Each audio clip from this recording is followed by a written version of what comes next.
আপনি কি ব্যবসা শুরু করতে চাচ্ছেন কিন্তু কিভাবে শুরু করবেন বুঝতে পারছেন না, অথবা আপনার আগে কি ব্যবসা শুরু করেছে তারা ব্যবসা বন্ধ হয়ে যাওয়াতে আপনি টেনশনে আছেন? No tension. আমি মাসুম বিল্লাহ প্রায় 12 বছর যাবত যুক্ত আছি গার্মেন্টস ইন্ডাস্ট্রির সাথে এবং আমার প্রতিষ্ঠিত ব্র্যান্ড রাহেদিনের মধ্য দিয়ে প্রায় 1000+ ই-কমার্স এবং শোরুম ওনার সাথে দীর্ঘদিন সরাসরি কাজ করার অভিজ্ঞতা থেকে আপনার জন্য এমন 6টি স্টেপ আমি তৈরি করেছি, যার প্রথম 3টি আপনি ফলো করলে আপনার ব্যবসা টিকটিক করে উপরে উঠে যাবে এবং পরের 3টি আপনি না জানলে আপনার ব্যবসা ধাপ করে নিচে পড়ে যাবে। চলুন তাহলে মূল ভিডিও শুরু করি। হ্যাঁ, যারা আমাদের চ্যানেল এখনো সাবস্ক্রাইব করেন এখনই সাবস্ক্রাইব করে বেল আইকনটি বাজিয়ে রাখুন যাতে আপনি নেক্সট ভিডিওটি মিস না করেন। প্রথমে আমরা শুরু করব উপরে ওঠা স্টেপ 3টি দিয়ে। Step number 1, clear vision. আপনার একটি ক্লিয়ার ভিশন থাকতে হবে যে আপনি কী নিয়ে ব্যবসা করবেন, জামা কাপড়, ফুড, জুতা বা আদার্স কোনো কিছু। সো শুধুমাত্র ভিশন থাকলে হবে না, ভিশনটা একবার ক্লিয়ার এবং স্বচ্ছ থাকতে হবে। যেমন আপনি যদি ক্লোথিং নিয়ে কাজ করেন সেক্ষেত্রে আপনি মেন্স ক্লোথিং নিয়ে কাজ করবেন নাকি লেডিস ক্লোথিং নিয়ে কাজ করবেন নাকি কিডস ক্লোথিং নিয়ে কাজ করবেন, এই বিষয়ে একবার ক্লিয়ার করে ফেলেন। সো আমাদের মনে হয় যে আপনি কিডস ক্লোথিং নিয়ে কাজ শুরু করতে পারেন।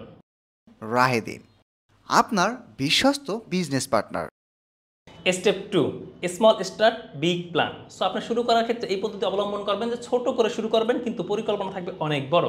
সো ধরুন আপনার কাছে 20 লাখ টাকা আছে, আপনি 20 লাখ টাকা দিয়ে শুরু না করে প্রথমে 2 থেকে 5 লাখ টাকা দিয়ে শুরু করুন এবং ব্যবসার একটু সময় যাওয়ার পরে প্রফিট থেকে রিইনভেস্ট করার চেষ্টা করুন। এই প্রফিট থেকে রিইনভেস্ট করতে পারলে আপনার মূল ক্যাপিটালও বেঁচে যাবে এবং ব্যবসায় অনেক ক্যাশ ফ্লো থাকবে। সো এই জিনিসটা প্রথম দিকে অনেক বেশি গুরুত্ব দিবেন। নাম্বার 3, ব্র্যান্ডিং এবং মার্কেটিং। ব্র্যান্ডিং এবং মার্কেটিং অনেক বেশি ইম্পর্টেন্ট আপনার ব্যবসার জন্য। সো আপনাকে এজন্য এরকম আমার মতো শাই হলে হবে না, আপনাকে এক্সট্রোভার্ট হতে হবে। সো আপনার প্রথম দিকে কন্টেন্ট, সব ধরনের সোশ্যাল মিডিয়া এমনভাবে ভিডিও তৈরি করতে হবে যে আপনার ভিডিওগুলো দেখে সব জায়গায় আপনার ব্র্যান্ড সম্পর্কে কাস্টমার মাথায় একটি গুড মেসেজ যায়। ধরুন আপনি একটি বিয়ের অনুষ্ঠানে গেলেন, সেখানে গিয়ে আপনি এমন টেবিলে বসেন যেই টেবিলে আপনার পরিচিত 5-7 জন আছে, এটি করা যাবে না। আপনাকে এমন টেবিলে বসতে হবে যেই টেবিল আপনার পরিচিত কেউ না, অর্থাৎ নতুন কারোর সাথে পরিচয় হতে হবে, নতুন নেটওয়ার্কিং তৈরি করতে হবে, আপনাকে এক্সট্রোভার্ট হতে হবে, তবেই আপনি আপনার ব্যবসাকে লিড দিতে পারবেন। এই 3টা পয়েন্ট ফলো করে আপনার ব্যবসাকে আপনি উপরের দিকে নিয়ে যান। আর এখন যে 3টা বলবো সেই 3টা যদি আপনি না জানেন বা না মানেন সেক্ষেত্রে আপনার ব্যবসা টিকটিক করে একবার নিচে পড়ে যাবে। নাম্বার 1, অপর্যাপ্ত ক্যাশ ফ্লো ম্যানেজমেন্ট পলিসি। সেটি কী জিনিস? সেটি হলো আমাদের ব্যবসায় কোন কোন জায়গা থেকে টাকা আসে, কোন কোন জায়গা টাকা থেকে রিটার্ন আসে এবং কোন কোন জায়গায় আমরা ব্যয় করি, এর একটি ইন ডিটেল প্ল্যান না থাকা। এই না থাকার কারণে আমরা আয় ব্যয় ঠিকঠাক হিসাব করি না এবং একটা সময় দেখা যায় ব্যবসায় ক্যাশের সমস্যা দেখা যায়, ক্যাশ না থাকার কারণে আমার ব্যবসা বন্ধ হয়ে যায়। সো আপনি ব্যবসা শুরু করার আগে ব্যবসার একটি ক্যাশ ফ্লো ম্যানেজমেন্ট রাখবেন যে কোন কোন খাত থেকে আপনার ব্যবসায় টাকা বেশি আসতেছে এবং কোন কোন খাতে ব্যয় করলে সেখানে রিটার্ন বেশি আসতেছে। সো রিটার্ন যেখান থেকে বেশি আসে সেখানে আপনি বেশি প্রয়োগ করবেন। আর এটি না করার কারণে অনেক উদ্যোক্তার মধ্যে দেখা যায় যে অনেক সময় অনেক অপ্রয়োজনীয় খরচ করে ফেলে, অনেক সময় অনেক অপ্রয়োজনীয় প্রোডাক্ট কিনে ফেলে। যখন প্রয়োজন পড়ে প্রোডাক্টে বা খরচ করার প্রয়োজন পড়ে তখন তারা প্রোডাক্ট এবং সেই প্রয়োজনীয় খরচ করতে না পারার কারণে তাদের ব্যবসাটা বন্ধ করে দিতে হয়। নাম্বার 2, কাস্টমার এবং মার্কেট ইনসাইটের অভাব। আমাদের অনেক উদ্যোক্তারা ব্যবসা শুরু করার আগে কাস্টমার এবং মার্কেট সম্পর্কে গবেষণা না করে ব্যবসা শুরু করে দেয়।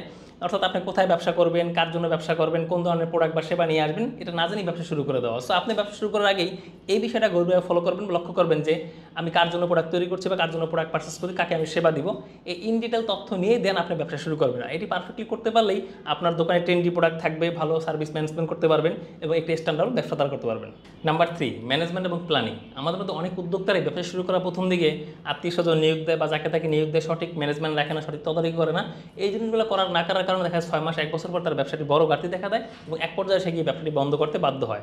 সো আপনি যদি ব্যবসা শুরু করতেছেন তাহলে আপনাকে ম্যানেজমেন্ট নিয়ে যথেষ্ট ধারণা রাখতে হবে এবং প্রথম দিকের ক্ষেত্রে আপনার প্রতিষ্ঠান কীভাবে পরিচালনা করবেন, কীভাবে মার্কেটিং করবেন, কাকে নিয়োগ দিবেন, কোন ধরনের লোক নিয়োগ দিবেন, সব কিছু ইন ডিটেল বুঝেই ব্যবসা শুরু করতে হবে। সো রবিন শর্মার একটি বিখ্যাত কথা আছে, আপনি বি গ্রেড লোক দিয়ে কখনো এ গ্রেড কোম্পানি চালাতে পারবেন না। আপনাকে এ গ্রেড প্রতিষ্ঠান বা এ গ্রেড ব্যবসা করতে চাইলে অবশ্যই আপনাকে এ গ্রেড লোক নিতে হবে, A grade management policy maintain করতে হবে। সুতরাং ব্যবসা শুরু করতে হলে অবশ্যই আপনাকে যে 3টা বিষয় জানতে হবে তার মধ্যে number 1, clear vision, number 2, start small এবং নাম্বার 3, ব্র্যান্ডিং এবং মার্কেটিং। এবং আপনার ব্যবসা টিকিয়ে রাখার জন্য যে 3টা বিষয় আপনাকে অবশ্যই জানতে হবে এবং মানতে হবে তার মধ্যে নাম্বার 1, অপর্যাপ্ত ক্যাশ ফ্লো ম্যানেজমেন্ট সম্পর্কে আপনাকে জানতে হবে, নাম্বার 2, মার্কেট এবং কাস্টমার ইনসাইট সম্পর্কে আপনার ধারণা রাখতে হবে এবং নাম্বার 3, ম্যানেজমেন্ট এবং প্ল্যানিং সম্পর্কে স্বচ্ছ ধারণা রাখতে হবে। ব্যবসাকে তুলনা করা হয় যুদ্ধের ময়দানের সাথে, আর যুদ্ধের ময়দানে টিকে থাকতে হলে অবশ্যই আপনাকে অনেক তথ্য রাখতে হবে, অনেক কৌশল অবলম্বন করতে হবে। উপরে আমরা যে 6টি পয়েন্ট আলোচনা করেছি এই 6টি পয়েন্ট আপনাকে টিকে থাকতে অনেক বেশি সাহায্য করবে। সো আপনি যেই ধরনের ব্যবসায় করেন না কেন এই 6টি পয়েন্ট মাথায় রেখে শুরু করবেন। বর্তমান সময় ব্যবসাকে তুলনা করা হয় যুদ্ধের সাথে, আর যুদ্ধের ময়দানে টিকে থাকতে হলে অবশ্যই আপনাকে অনেক তথ্য এবং কৌশল অবলম্বন করতে হবে। আমরা উপরে যে 6টি পয়েন্ট আলোচনা করেছি সেই 6টি পয়েন্ট অনেক বেশি গুরুত্বপূর্ণ যা আপনাকে যুদ্ধের ময়দানে টিকিয়ে রাখবে।